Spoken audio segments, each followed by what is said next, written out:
I guess I'm just gonna go live. G Meta. Yo, welcome everybody to the show. And by everybody, I mean 2160 and G. What's up, G?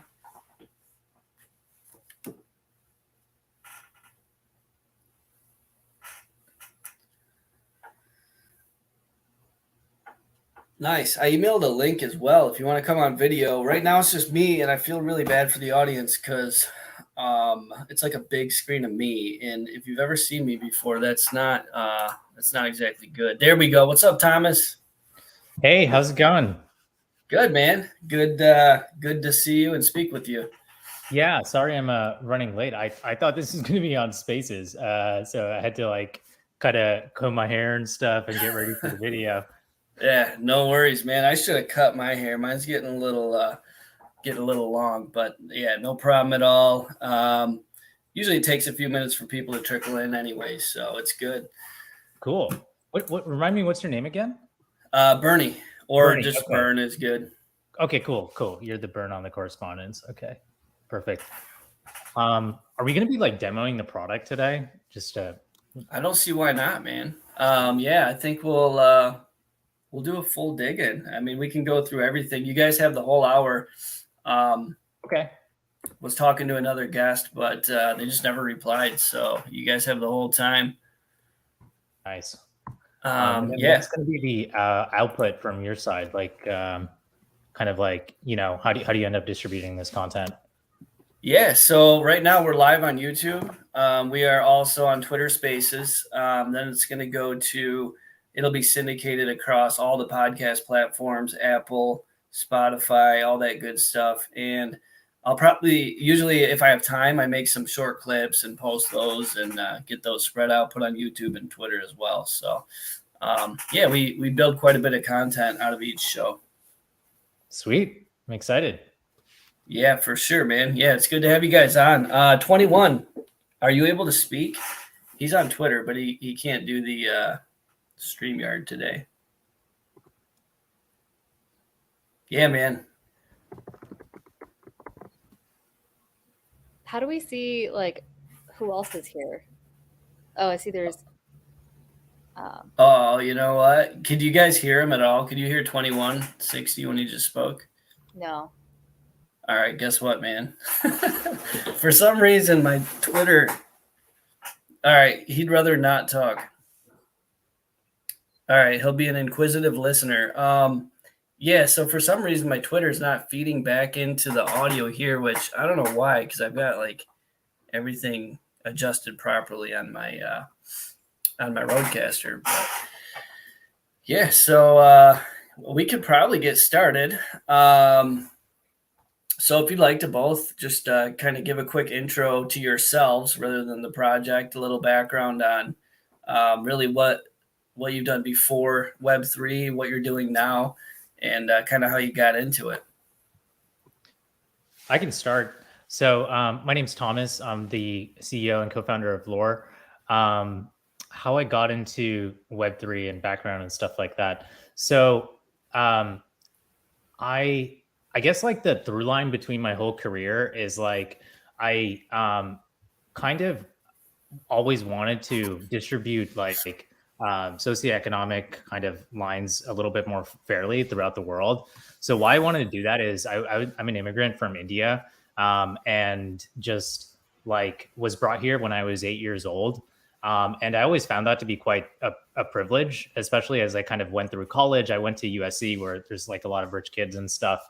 And then I ended up being a banker at Citi where we ended up servicing a lot of really wealthy clients. And I had this interesting perspective of kind of the financial services and the socioeconomic kind of opportunity in emerging markets versus what happens here in America for the 1%.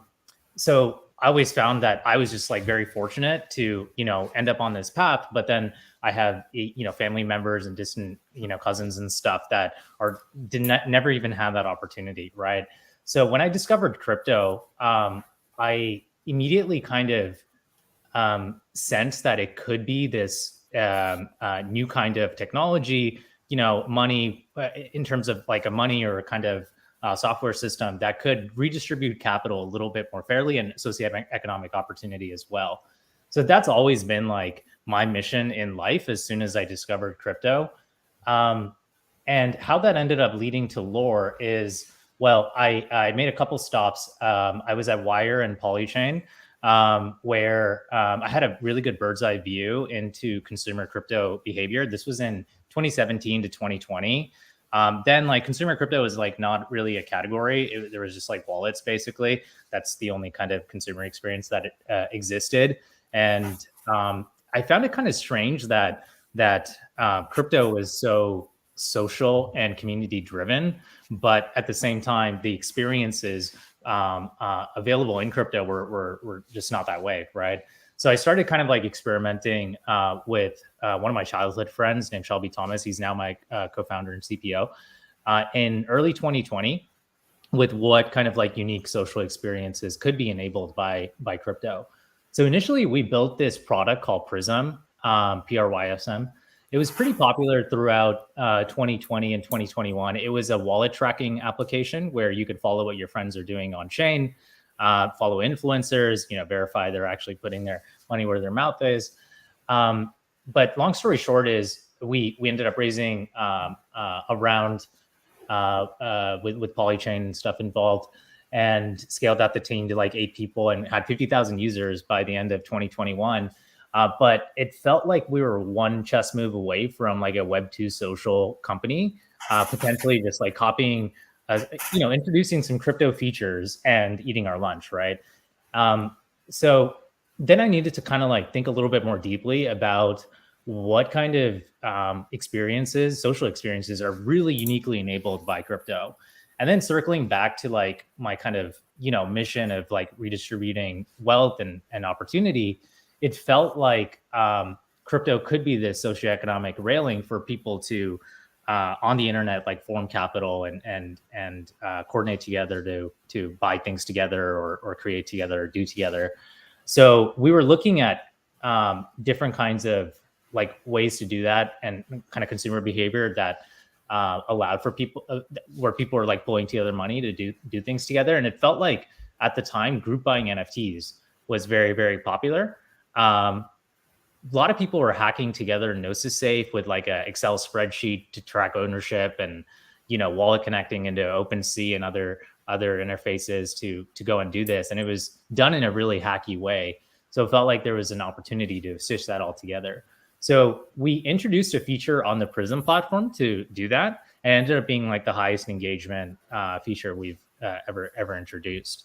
So by 2022, we ended up pivoting Prism to Lore, raising another round of capital with this kind of new direction, and became basically like the de facto co-ownership platform over the last 12 months or so. So now we've there's about 1,250 collectives that have formed on the platform.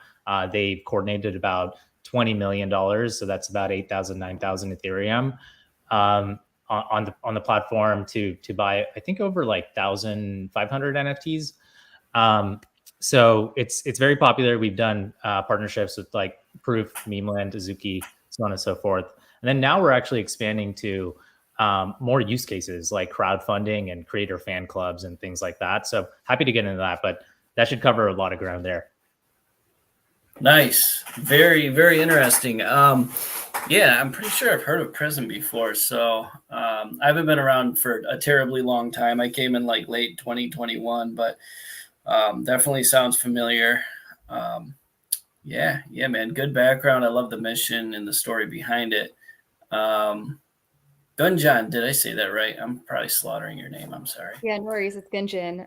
Yeah, happy to give a background. Going to be a lot more concise than Thomas.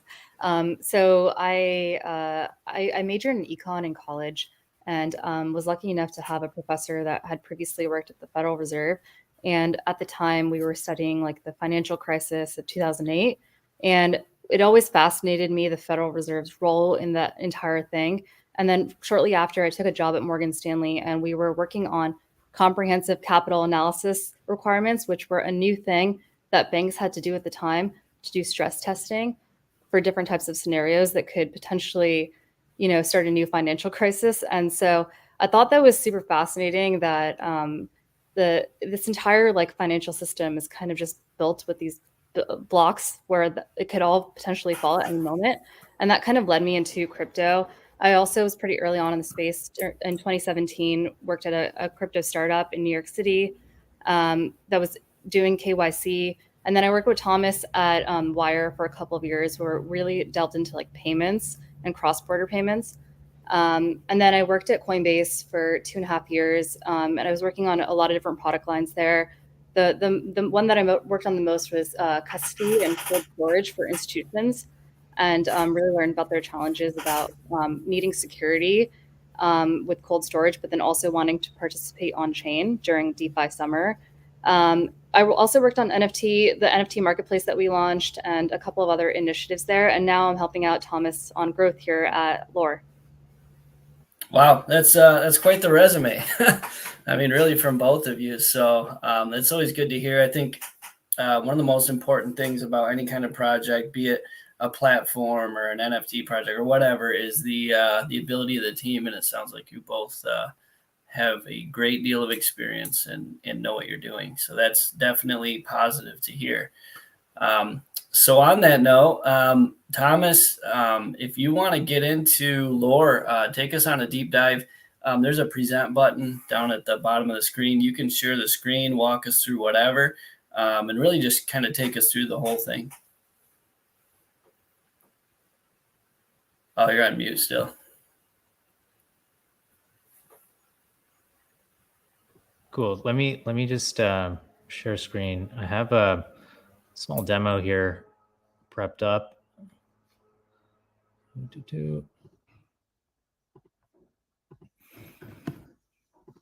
Okay, so Lore helps you basically spin up a community wallet with your friends and crowdfund that wallet, and then basically make decisions together with the new funds that you've formed. So one thing that's kind of different about our platform from a simple tool like Gnosis Safe or another kind of like smart contract wallet is that we actually allow you to grow your collective over time.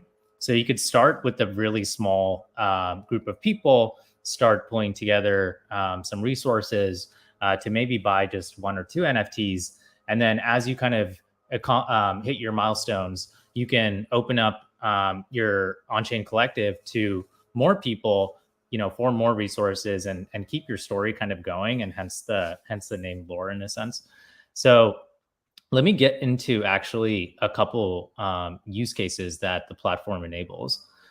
So group buying NFTs is like, I think, the simplest use case that can happen on the platform. So just like 5 friends, like even just us 3 here, right? We can just set up a group wallet very easily, pull together 1 ETH each and go snipe something on OpenSea or whatever NFT platform. But what's interesting is with that kind of simple infrastructure, a lot of different use cases have emerged on the platform. So one good example here is Deadbird Society, which is a trade-based social club for moonbirds, for the skeleton trait moonbirds. And what they've done on Lore is about 70 of them, I believe, have formed, I think, over 80 ETH or so over several funding rounds to buy a collection of skeleton trait moonbirds, and then use that IP ownership to go and create kind of like a meme around what Deadbird Society stands for. So initially they were kind of like figuring out what Deadbird Society actually stood for. And then they identified a mission that resonated with the whole community, which was they wanted to bring more awareness to biodiversity loss.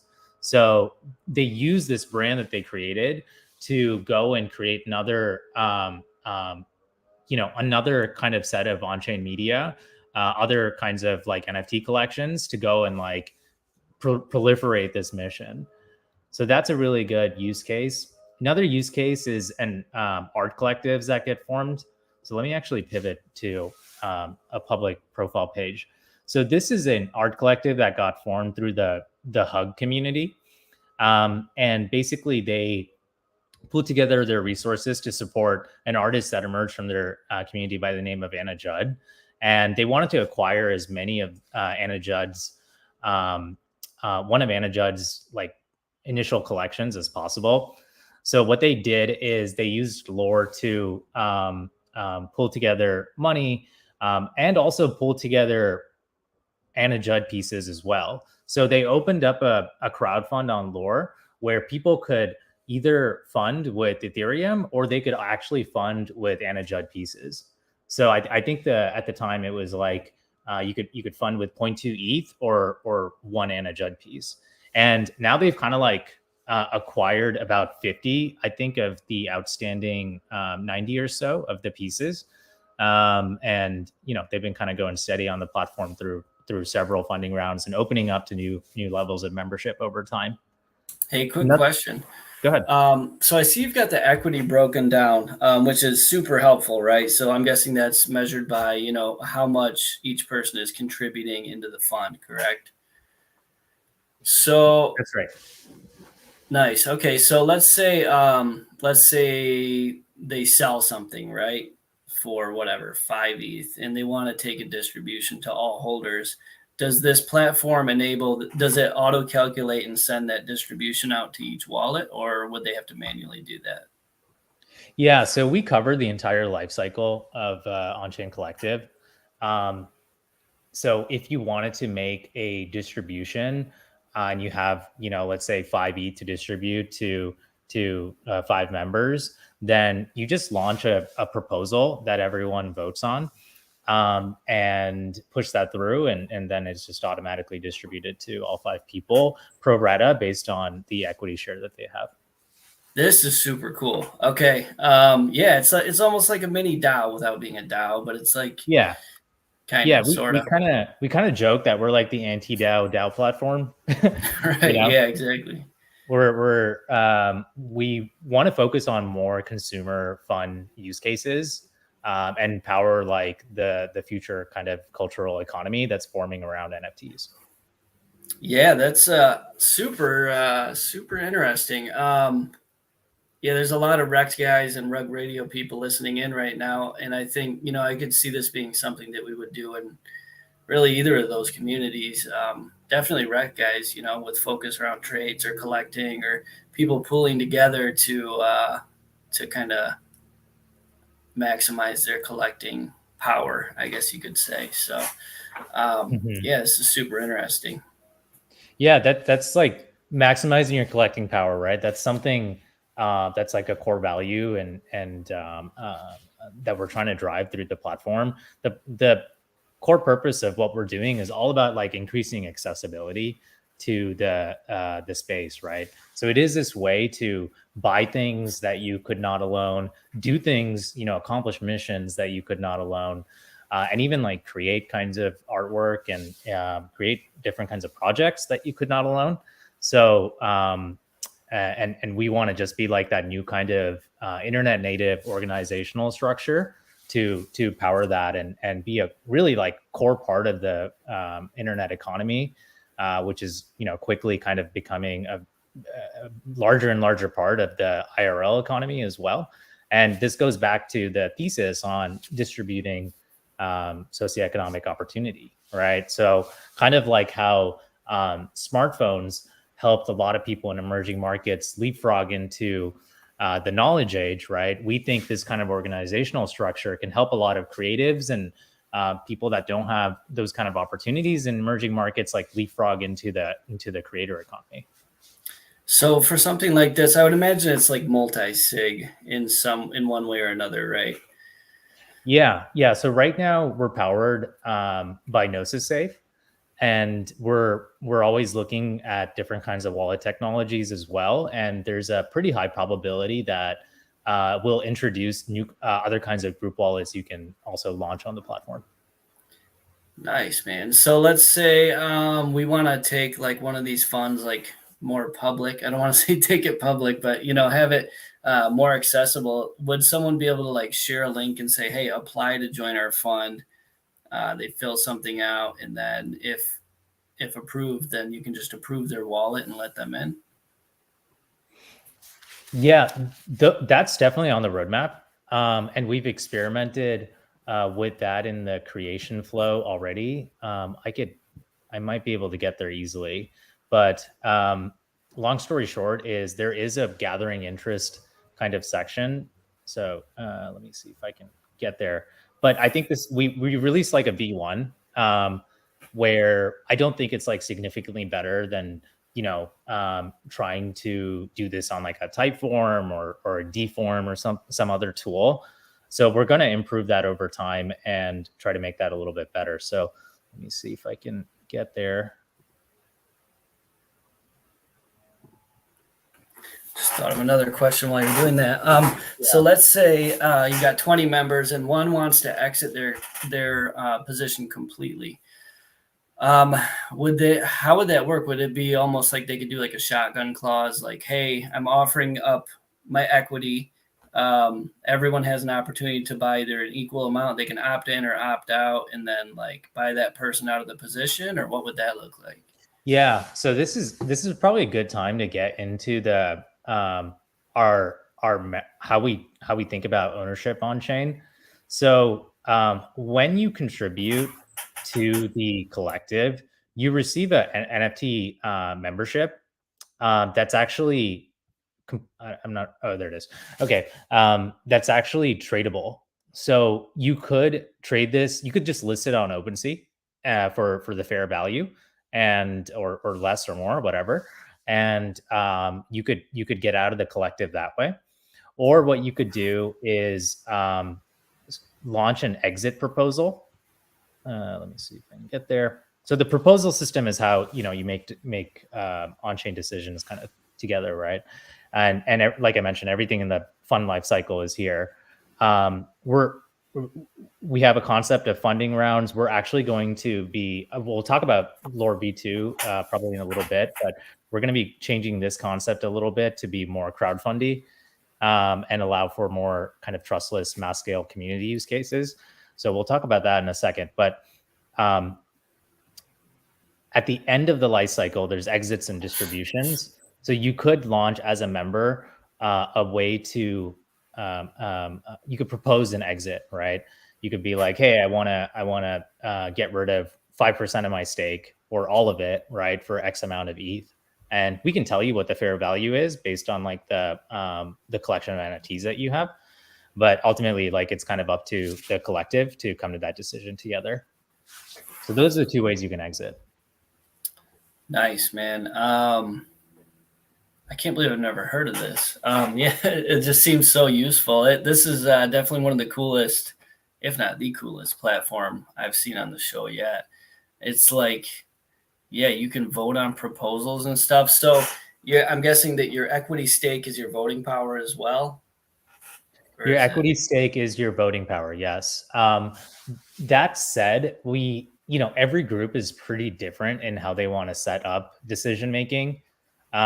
So if it's like 5 of your homies like trying to buy a punk or something together, one of them is probably like kind of the de facto leader who's leading this effort, and maybe the other folks are just like pretty new to crypto, right?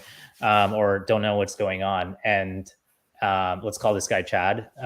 So Chad, they might just be like, Chad, why don't you just make all the decisions for us? Like, why introduce a governance process, right? When it's just like your iMessage chat trying to buy a punk. So yeah, my friends want me to do that, and I'm like, fuck no, dude. I don't want to go to jail, but yeah. Control of that's their, the whole their other life. conversation. But yeah, so you could set up governance where you just like delegate someone to basically make all the decisions, or you can set up something that's like very, very trustless and on chain, like kind of like how NounsDAO, for instance, operates, where it's like one person has one vote, and every decision is made on chain with a very kind of specific kind of parameters around how things get passed. And as people vote, there's going to be an on-chain action triggered if all those votes are passed. So anything as kind of decentralized and trustless as that to like, hey, let's just have like Chad make the decisions for us. Nice, man. This is really robust. So are you the coder or do you have a team? Like, what does that look like? Yeah, great question. So there's kind of an interesting story here because we started a few weeks before COVID lockdowns happened, and obviously, like my co-founder and my co-founder is a PhD in computer science, so we came from really credible backgrounds, and at the time, it was like it wasn't going to be a problem to like raise money for any sort of like idea that we were going to come up with, and we're basically like a hot deal, right? And then as COVID kind of hit, the VC market started to basically just like kind of crawl into its shell, and no deals were getting done. And this was a really interesting time for Shelby and I, because we were like, hey, like if we really believe in this, like we're gonna have to build it ourselves. Like we're not gonna be able to raise money to hire developers and designers to do this, right? And neither of us, frankly, like we both came from technical backgrounds, but he's like a rocket scientist trying to build a car engine, right? Where I was a trader and stuff, and I know data science and Python and stuff, but I never built consumer products really before. So we really cut our teeth for about like 6 months or so, where we're just like, there's a little bit of money, maybe like 39K or something. I remember the number so precisely, that we ended up raising from angels at that time. And we just made that kind of like last for as long as possible. And we just cut our teeth, just like coding the first version, learning like design. I learned front end like pretty well. So the first few versions, like we built ourselves, and then as the team has scaled, now there's about 7 people working on it full time.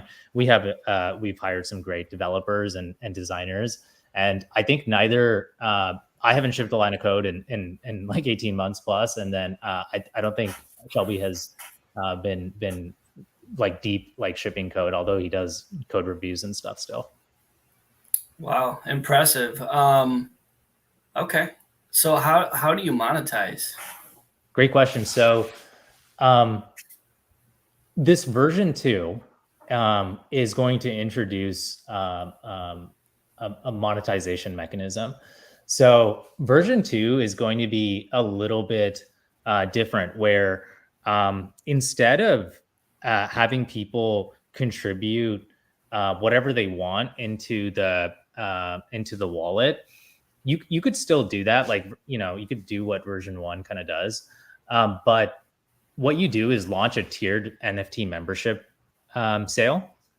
So there could be several tiers. Like, let's say you wanted to start a collective for Rug Radio, and you can launch a gold tier where that's 1 ETH. You can launch a silver tier that's 0.5 ETH, so on and so forth, right? And then you can make them fixed editions or open editions, and people kind of like mint to join the collective. And we're going to be taking a fee on the mint.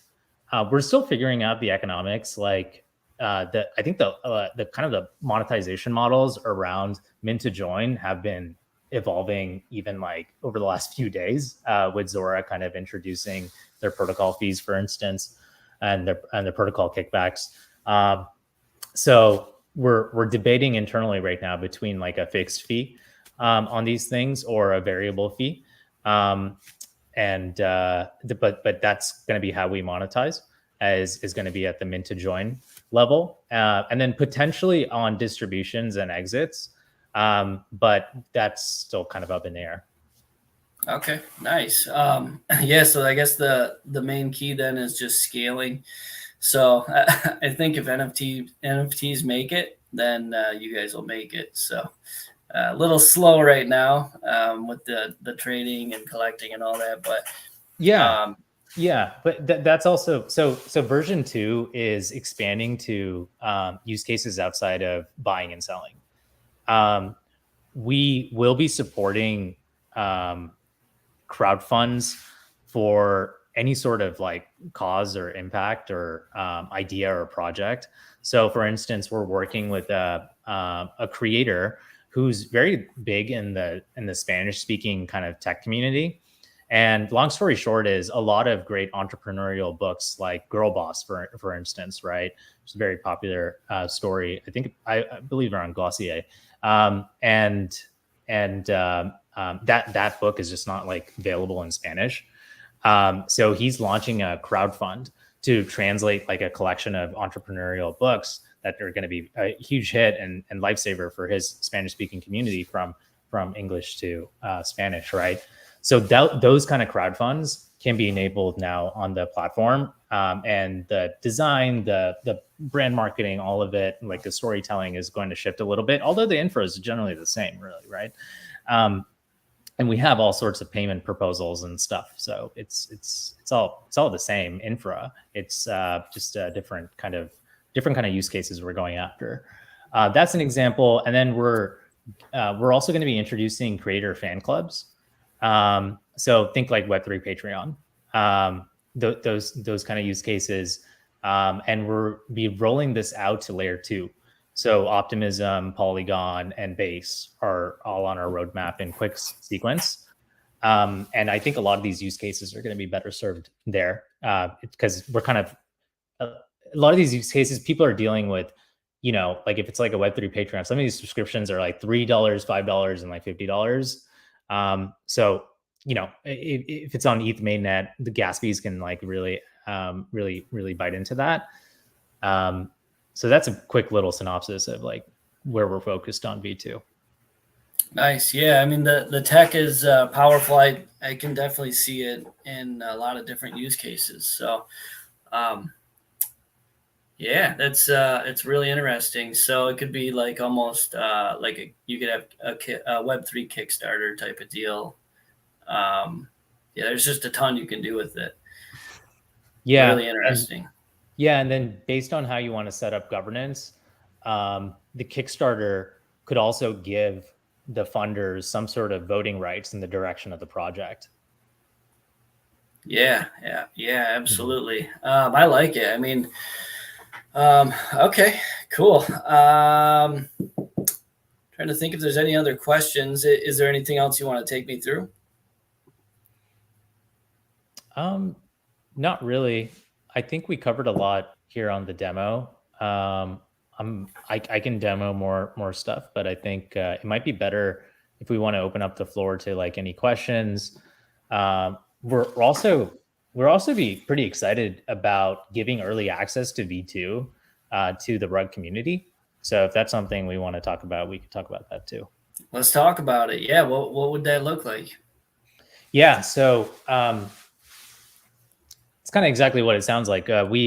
We're rolling out to select communities on the first week of September. We already have a few of our launch partners kind of identified. Think like, Seed Club, Storyverse, those kind of communities that are not just like buying and selling NFTs, but more on the creativity kind of side of things, and would get excited about community crowdfunds and things like that too. So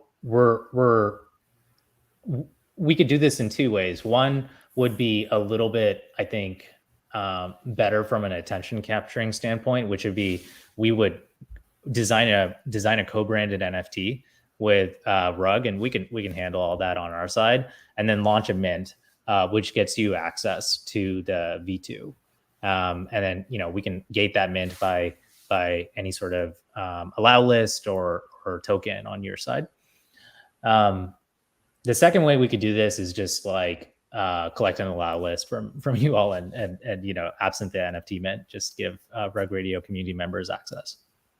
Nice. Okay. So then essentially by having early access, it would be for the Rug Collective, right? So the Rug Radio Collective. And then once that's built out, however they want to build it, they can do what they want with it. They can sweep rugs all day or invest in whatever, or it gives them full autonomy, right?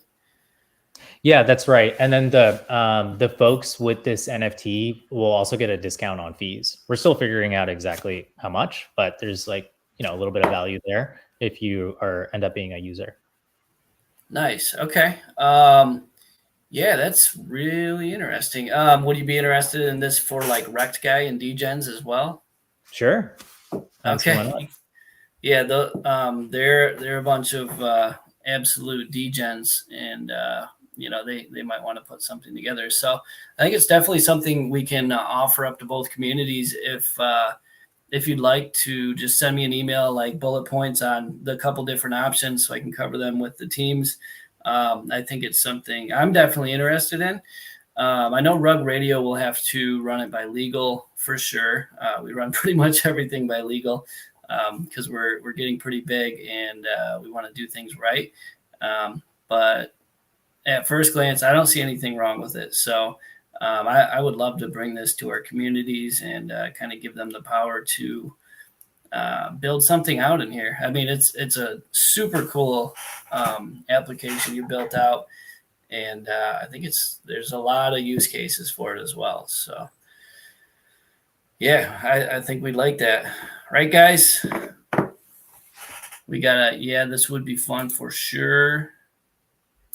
Oh, ABS. What sort of discount? All right, you can ignore that one. Yeah, we're still figuring it out.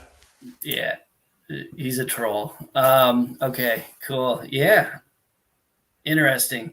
Well, 2160 can't talk, but I'm sure he'd be expressing his approval for sure as well of the project. Yeah, we've already got people interested. We've got, if you look at the comments, I mean, Ben likes it, MP likes it, and I think it's exciting. So I'm looking forward to seeing where this goes, and keeping track on the growth of lore, because it's the use cases are endless. Nice. So I'm going to rate it. We have to rate every project. So I'm going to give you a 9.1, which is a really high score. I mean, it's just obviously you've got a great team. You're both a couple of big brains. I can tell you're both really smart, and then your other partner as well. And what you build is really robust and useful. And it's unique. I'm not sure if anyone else has anything like this, and if they do, I'm sure it doesn't have the abilities that this platform does. So, really useful, and I kind of want to like build out a collective with some friends. Like I'll put in 0.1 ETH and have them each put in 10 ETH, and then demand that I get equal ownership. All right, we've got someone coming up on stage. OX Dosa. He's connecting now. But yeah, I want to build out a collective for sure. This is cool. Sweet. We'd love to have you. All right, OX Dosa. So they won't be able to hear you because I don't know how technology works. But if you want to ask your question, go ahead and I'll repeat it to the guests. You're on mute right now if you're trying to speak. MP wants you on the GM morning show and the Nifty morning show. We can talk about that if you guys want off record. Yo, what's up, man?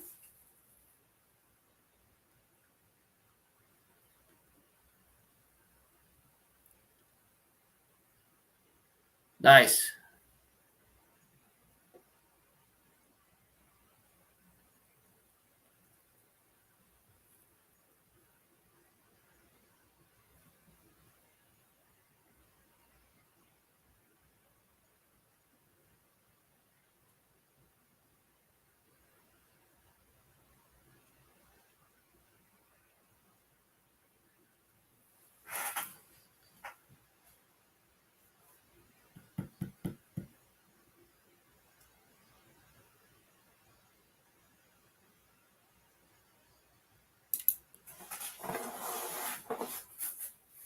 Nice. Thanks, man. So that was an awkward silence for all of us because none of you can hear him.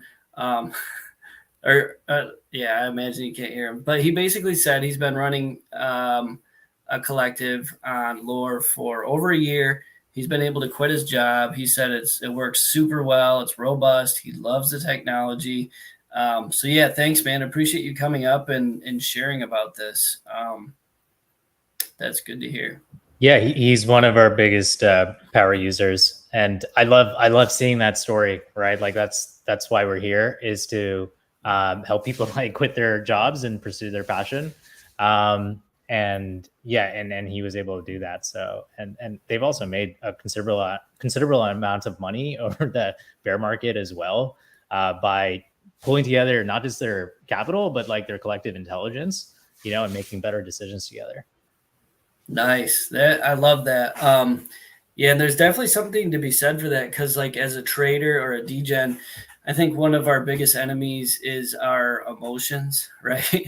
and making decisions too quickly, not thinking things through, trading with emotion. And this kind of takes that emotion out of it when you've got a group of people that have to vote through it and have to think about it before you do something. There's definitely value in that. So yeah, good to hear. And congrats, man, on smoking it during the bear market. Thanks for coming up.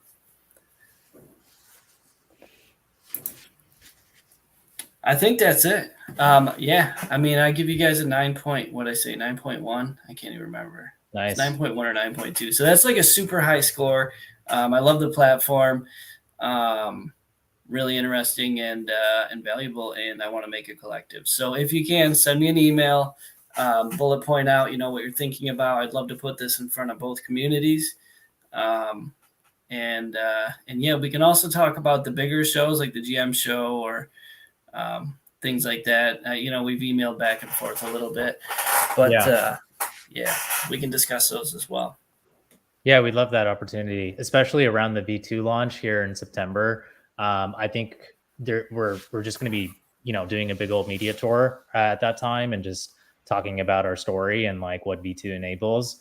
And I think that can drive a lot of traffic to you all as well, because there's going to be a lot of attention on us. Yeah, for sure. We'll get together and talk it through, and then speak with the team as well. So, okay. Yeah, man. Cool. Well, thanks for having us, Vern. This was fun. Yeah, thanks for joining. Really pumped to hear about it, and I can't wait I'm going to get into a collective one way or another. So the Rec guys and Rug Radio people that are listening right now, hit me up. Let's put some money together and build something, because I think it'd just be fun. Really cool and valuable as well. So thanks, Thomas, and great work, man. This is impressive. Thank you. Appreciate it. All right. Yeah, no problem. Thanks, brother. See you, Vern. Bye. See you, man. And I'm gonna just play us out with just me on the screen, needing a haircut.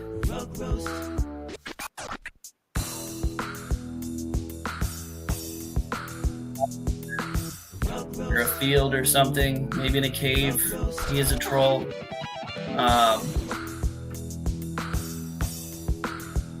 He just said a collective of idiots run by Burndogler. Yeah. All right. Thanks, everybody. Peace.